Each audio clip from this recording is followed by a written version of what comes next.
We are talking men's soccer here, Charlotte 49ers men's soccer. Ryan Rose with you in our broadcast studios on the campus of UNC Charlotte.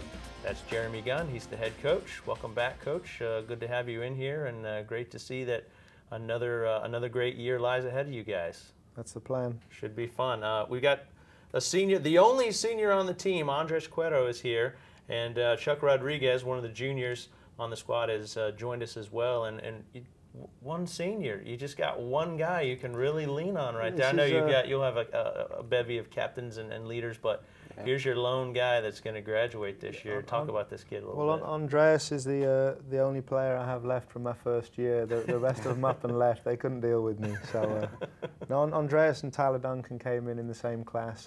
Tyler had a medical red shirt, so he'll be a senior next year. But Andres has really helped set the standard here and has had a great 3 years and going to have an even bigger fourth year. Now, tied for second in the league in assists last year. That's a pretty big deal when you think about the fact that it's pretty tough to score in men's soccer. There's a lot of good defenders out there. Talk a little bit about the ways you felt like you contributed last year and any sort of leadership things that you've started to take on this season, starting back in the spring, of course.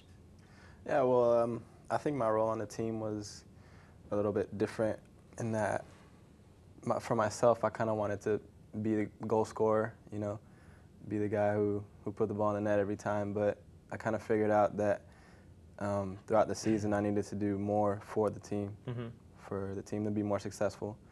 So I kind of found myself in spots where I was kind of assisting other guys. So I think I kind of fell into that role and try to do that to the best of my ability. Now, Chuck, you were one of the defenders, and you guys had a nice bevy of shutouts last season. I know there's a lot of focus put on the guys who score the ball and the guys that give the assist, but talk about how important it is for you guys in the back to help keep the team in games when it can get tight there close in the late parts of games. It's definitely important. Like our assistant Kevin and Coach Gunn, they try to instill in us that we're defenders first and attackers second. So it's our job to keep the ball out of the net. We're hopeful that the guys in front of us will put it in. So now, you guys had a pretty monster schedule last year, and you've figured out that that's the way to get into the NCAA tournament. You've put together a pretty good schedule this season as well. You got some awesome teams coming in to set you up for A10 play. Let's look at the schedule briefly. What are some of the challenges you've laid in front of these guys early part of the season before we even get into conference play? Well, I think, you know, the important thing, we say we want to be one of the best teams in the country, and the only way you're going to prove that is by playing against the best teams. And so, got a similar schedule to last year. The great thing, though, is it's lopsided, bringing them to Charlotte, which is wonderful. So in the early season, we have Elon and Greensboro. And then we have a great run with Furman, South Carolina, Wake Forest, help me out, Clemson. Clemson's coming in, yeah. Who else do we play in that stretch before we play conference? We go to Alabama. Got UAB and Memphis, two other great teams. And so we've got an unbelievably strong out-of-conference schedule. And like I say, we bring them here, some of those great teams. And so that's how we got into the NCAA tournament last year, and that's how we plan to do it again this year. Yeah, I was going to say, some of the lessons that your team learned through the course of last year, how much of that could you take into the spring, and talking with them about, you know, the national committee thought enough of us to put us in the NCAA tournament? What are some of the things that you can, some of the teaching points you can use for those lessons for this year to help those guys motivate themselves to get better? Well, the important thing is we're getting better all the time. We're definitely making progress. We've got a much stronger squad this year. We've said goodbye to some great players, but we've got great strength and depth this year. But, you know, the experience is going to help. We think we're a better team, but just like last year, you've got to go out and win your games. And last year we got into the national tournament. We didn't do quite as well in the A10 as we wanted to. And so there's still those same goals every year. We want to win the Atlantic 10 tournament.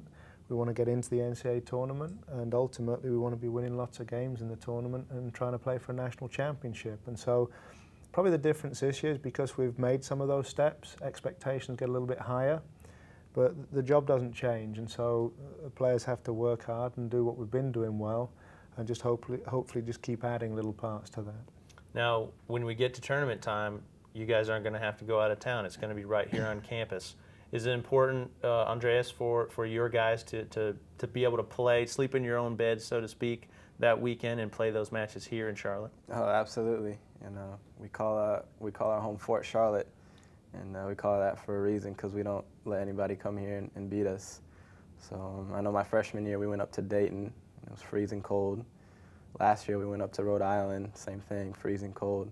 So now we get our climate, you know, we get our fans, we get our facilities, and I think it'll help us a lot.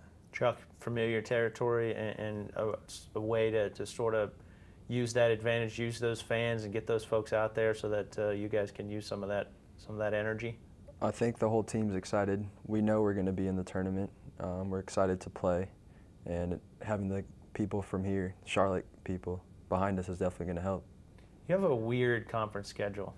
Yeah. You start out on the road forever, but then you get a bunch of home matches to finish out, and then hopefully build on that with more home matches in the tournament. Yeah, we go on 2 really tough away weekends, but then we get 3 weeks in a row where we have 5 home games that lead up to the A10 tournament. So we couldn't wish for a better schedule. We've got to get out of the blocks well on the road.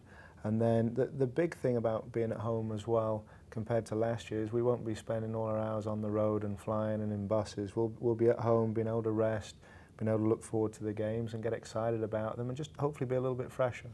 Coach, thanks a lot for taking a little time out, guys. Best health, best luck this year. Finish strong, young man. And the senior going to go out in a blaze of glory, hopefully, and Chuck will be there to support you all the way.